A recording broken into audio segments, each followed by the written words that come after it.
Break के बाद एक बार फिर से आपका स्वागत है। हम लोग चर्चा कर रहे हैं कि नीतीश कुमार के सामने क्या क्या चुनौतियां हैं बिहार को विकास की रफ्तार पर आगे बढ़ाने के लिए।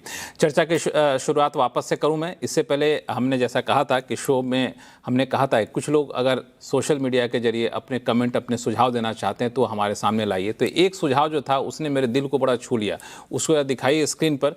जगदीश जी का सुझाव है, ये कह रहे हैं कि बिहार में ऐसा क्यों है कि खाली पटना शहर ही है जो विकसित है, बाकी कोई नहीं।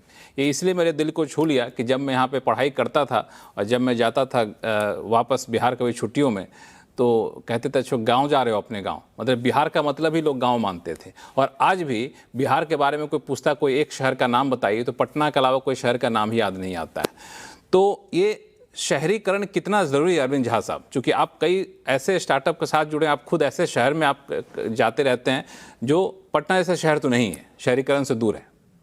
बिल्कुल बिल्कुल। और ये जो अर्बनाइजेशन या शहरीकरण की जो प्रॉब्लम है कि हमारा कुछ दिनों तक, कुछ सालों तक 85-88% जो था वो रूरल मार्केट था, अभी शायद थोड़ा कम हो गया है और अर्बन डेवलपमेंट हो रहा है। देखिए, हमने एक आईटी कंपनी दरभंगा में शुरू की और दरभंगा में एयरपोर्ट है, गया में एयरपोर्ट है, पूर्णिया में एयरपोर्ट है, मुजफ्फरपुर आगे बढ़ रहा है, बेगूसराय आगे बढ़ रहा है।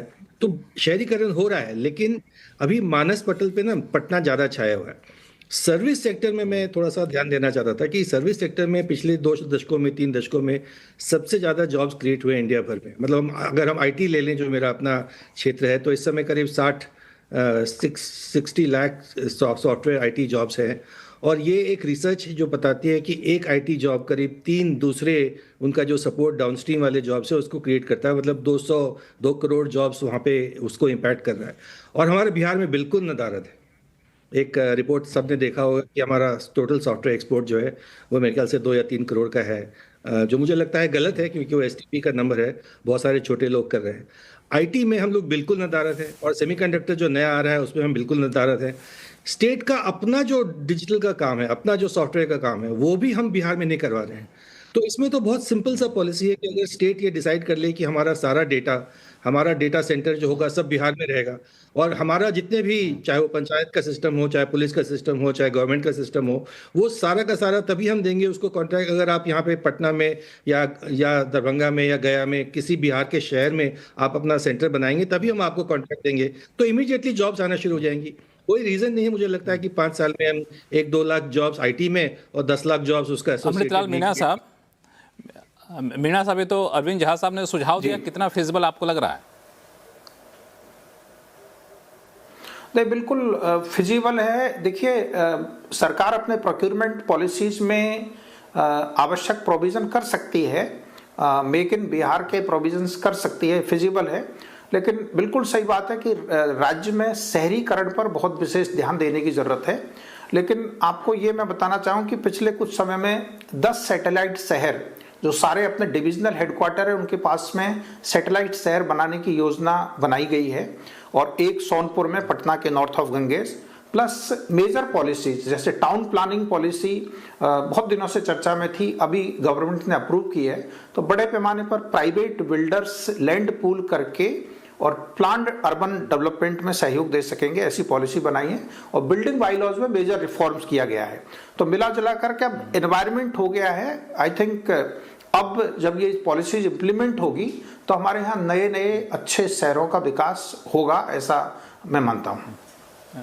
ऐसा आप मानते हैं? हर्षवर्धन त्रिपाठी जी, जो केंद्र और बिहार सरकार में केंद्र बिहार सरकार से ज़्यादा बेहतर होगा कि नीतीश सरकार, जेडीयू और बीजेपी में जो तालमेल चुनाव प्रचार के दौरान दिखा, चुनाव की रणनीतियों में दिखा, वो तालमेल बिहार को आगे बढ़ाने में और बेहतर तरीके से दिखने की गुंजाइश आपको दिख रही है क्या? देखिए, ईमानदारी से कहें तो विजन के तौर पर तो कतई नहीं दिख रही है। प्रधानमंत्री नरेंद्र मोदी का विजन तो दिखता है और वही दबाव मुझे लगता है कि शायद काम करेगा। लेकिन मंत्रिमंडल जैसे बना है उसमें हम कैसे उम्मीद कर पाएंगे? उपेंद्र कुशवाहा का बेटा सिर्फ इसलिए शपथ ले लेगा कि राजनीतिक तौर पर कहा गया था कि एक एमएलसी की सीट मिलनी है, तो उन्होंने कहा पहले मंत्री बनवा लो, तो एमएलसी बनाएंगे ही बनाएंगे। क्या मैं ये उम्मीद करूंगा कि अगर अगले 1 सप्ताह में क्या बिहार की सरकार अपना 100 दिनों का विजन लेकर आने वाली है? एनडीए का जो वादे वाला मसला है, जिसको संकल्प पत्र कहते हैं बीजेपी वाले, वो तो बड़ा शानदार है। क्या ये जो अभी कह रहे हैं, जिसको मैं बार बार कहता हूं, बड़ा बेसिक सा डिफरेंस दिखता है, कौन से 10 बड़े शहर बनाने के, और आज तक आपने सुना क्या? मतलब मैं तो पटना को बढ़ते देखता हूं ना, तो बढ़ते तो चला गया, कहते हैं पटना शहर है, जो लोग दूसरे शहर में जा रहे हैं उनको पटना भी शहर नहीं लगता है। तो मुझे लगता है कि सरकार के तौर पर ऐसी इच्छा किसी में आपने देखी क्या? आप बड़े साहस का काम कर रहे हैं इस पर डिबेट करके, लेकिन ये जाए और कुछ लोग कल से कहें कि भाई हमारे यहां ये छोटा इलाका ही होगा, ये अर्बन मॉडल बनेगा, यहां पर हम इंडस्ट्री का क्लस्टर लेके आएंगे। और एक बात मैं कहूं, दोनों चीजें समझिए, ऊपर लेवल पर जो ये नॉलेज वाला मसला है, ये बहुत अच्छे से नॉलेज वाली इंडस्ट्री चल सकती है, लेकिन अगर आप ये कहें कि बहुत स्किल सेट के लोग बिहार हैं, तो फिर आप जरा गंभीरता सोचिए, स्किल सेट वाला वडोदरा चला गया है, सूरत चला गया है, गांधीनगर अहमदाबाद है, उसको अच्छी लाइफ मिल रही है, मुंबई दिल्ली, क्या वो लौटेगा क्या? तो आपको वहां के लिहाज से प्लानिंग करके वो तैयार करना पड़ेगा। शिशिर सिन्हा जी, ये केंद्र सरकार राज्य सरकार में तालमेल, हाँ सॉरी बोलिए। देखिए, तालमेल होना एक चीज है, लेकिन जमीन पे काम किसको करना है? राज्य सरकार को करना है। और राज्य सरकार के मामले में अभी तक का हमारा जो अनुभव रहा है, देखिए हम भी बिहार के हैं, एक भावनात्मक लगाव होता है जब हम रिपोर्टिंग करने बिहार जाते हैं चुनाव के समय में या किसी और भी समय में, एक भावनात्मक जुड़ाव होता है। लेकिन हमें देख करके ये दुख होता है कि जमीन स्तर पर जब हम पूछते हैं किसी से कि आपके पास क्या विजन है, क्या पॉलिसी है, तो एक बड़ा ही, जिसको कहते हैं ना, घिसा पिटा सा हमें सुना दिया जाता है कि हम ये कर रहे हैं, हम ये कर रहे हैं। क्या हुआ है? सड़कें, मैं बार बार कह रहा हूं, बिहार आज इस मामले में बहुत खुशकिस्मत है कि सड़कें बहुत अच्छी बन गई है। बिहार के किसी भी कोने से पटना हम 4-4.5 घंटे में पहुंच जा रहे हैं, ज्यादा से ज्यादा समय में। बहुत अच्छी बात है। सड़क के किनारे उद्योग क्यों नहीं बसे, इसके ऊपर विचार करने की जरूरत है। अगर आप वो नहीं विचार करके आप एक छोटे से, जैसे मैं झा साहब से, माफ कीजिएगा, मैं थोड़ी असहमति रखता हूं कि अगर सर्विसेज सेक्टर के ऊपर ही करना है तो क्या पटना में रेस्टोरेंट की कमी है? पटना में पर किलोमीटर रेस्टोरेंट की डेंसिटी अगर आप देखेंगे तो वो किसी भी विकसित शहर से कम नहीं है। लेकिन क्या उस रेस्टोरेंट से नौकरियों की तादाद बढ़ जाएगी? क्या सर्विसेज सेक्टर से नौकरियों की तादाद बढ़ जाएगी? ये एक सार्वभौमिक तथ्य है कि मैन्युफैक्चरिंग आपकी नौकरी बढ़ाता है। मैन्युफैक्चरिंग के मामले में चाहे छोटे स्तर पे हो, मझोले स्तर पे हो, अगर वहां पे काम नहीं हो रहा है जिस तरीके का होना चाहिए, मुझे लगता है कि मुझे लगता है झा साहब जो कहना चाह रहे थे वो आईटी सर्विसेज को लेके ज्यादा, झा साहब वहां कुछ बोलना ही चाहते हैं। झा साहब, हमारा एक स्टार्टअप है, उसका नाम है कैफे हाइडआउट, जो रेस्टोरेंट चलाते हैं। 10-12 रेस्टोरेंट है उनके पटना में। एक रेस्टोरेंट में सर 25 लोगों की एम्प्लॉयमेंट होती है डायरेक्ट, और करीब उतने ही इनडायरेक्ट। और उनका प्रोग्राम है कि सब जगह अगर हम देखेंगे आजकल तो गांव में भी लोग जो है खाना ऑर्डर करके मधुबनी से मंगा रहे हैं, मुझे ये पता चल रहा है। सुन लीजिए शिशिर जी, ये जो धारणा है आपकी कि सर्विस सेक्टर में जॉब्स नहीं होती है, प्लीज इसको जाके नहीं, मैंने ये नहीं कहा। चाहे वो फाइनेंस, देखिए फाइनेंस में इस समय बिहार बहुत पीछे है।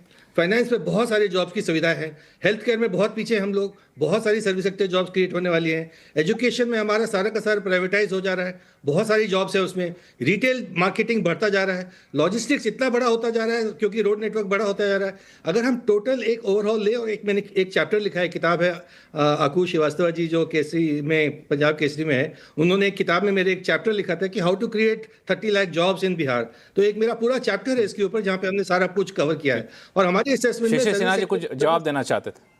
झा साहब, देखिए, मैं आपका पूरा सम्मान करते हुए कह रहा हूं कि सेवा क्षेत्र रोजगार देगा, लेकिन उससे कहीं ज्यादा रोजगार के मौके मैन्युफैक्चरिंग में बनते हैं, और हम केवल सेवा क्षेत्र पे ध्यान देंगे। आपने रेस्टोरेंट की बात की सर, पर कैपिटा इनकम कितनी है जो कॉफी पिएंगे? आप 200 रुपए की कॉफी की कप जो आप बेच रहे हैं, या 200 रुपए का एक पिज्जा बेच रहे हैं, वो कौन खाएगा, कौन पिएगा? उसके लिए बहुत सारे लोग, डेटा आपको सपोर्ट नहीं कर रहा है अनफॉर्चुनेटली। आप चाहे एग्री ना करें, इस पर और डिटेल में चर्चा करेंगे क्योंकि शो का समय थोड़ा सा कम है। तो केपीएस केसरी साहब, एक मुद्दा जो शिशिर सिन्हा जी उठाया कि जब ग्राउंड पे जाते हैं तो वो बदलाव दिखता नहीं है। मैं थोड़ा सा और स्पेसिफिक पूछूं, ईज ऑफ डूइंग बिजनेस जिसका जिक्र हर्षवर्धन त्रिपाठी कुछ देर पहले कर रहे थे, इसकी कितनी कमी आपको खलती है जब आप लोग बिजनेस करने जाते हैं? तो बड़ा सिंपल है, बहुत सिंपल एक बात मैं आपके समक्ष रखना चाहता हूं। हम लोग एक फ्यूडल स्टेट रहे हैं, और फ्यूडल स्टेट का मतलब जमींदार से मैं कह रहा हूं। तो जमींदारी का स्वरूप बदलता गया, तो जमींदारी की जब स्वरूप बदलती गई, अभी भी जमींदार लोग हैं, नाम जमींदार करके, लेकिन काम वो दूसरे जगह है।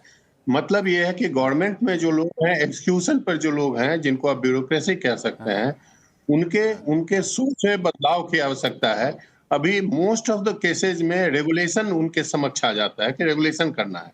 विकास रेगुलेशन से नहीं होगा, विकास के लिए रेगुलेशन होगा, यहाँ अलग हटाना होगा, रेगुलेशन के बजाय फैसिलिटेट। अमृतलाल मीना साहब, हाँ, स्रोत का समय जो ही खत्म हो रहा है, केसरी साहब को बीच में। मीना साहब, जो एक सवाल मैंने उठाया था वो था केंद्र और राज्य के बीच में सक्षम भागीदारी। ये इसलिए सवाल आपके पास लेकर दोबारा से आ रहा हूँ क्योंकि आपने केंद्र सरकार में भी काम किया है, काफी उच्च स्तर पर काम किया है, बिहार सरकार में भी काम किया है, इसको कैसे सुनिश्चित किया जा सकता है?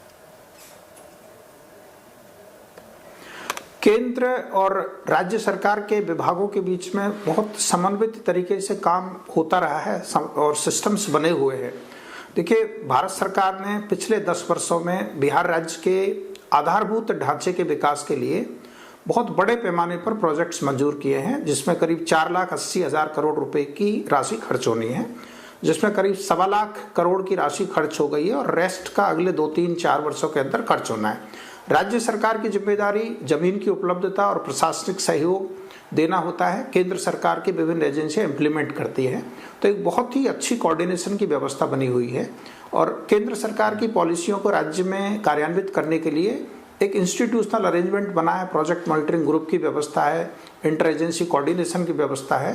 तो इसमें बहुत दिक्कत नहीं है और हमें बिल्कुल विश्वास है कि आने वाले समय में भारत सरकार की ओर से और अतिरिक्त इसमें बहुत दिक्कत नहीं, हाँ, इसमें बहुत दिक्कत नहीं है, लेकिन कई एक्सपर्ट लोग जो केंद्र सरकार में बैठे हैं, उनके अंदर एक फीलिंग है कि हाँ, स्टेट सिविल एविएशन और बाकी जितना इंफ्रास्ट्रक्चर है वो और इम्प्रूव करेगा रिजल्टेंटली। चलिए, उसी उम्मीद के साथ हम लोग शो को यहीं खत्म करेंगे क्योंकि समय खत्म हो चुका है। आप सही मेहमानों का बहुत बहुत धन्यवाद हमारे शो में जुड़ने के लिए। आवाज अड्डा में फिलहाल इतना ही। देखते रहिए CNBC आवाज। नमस्कार।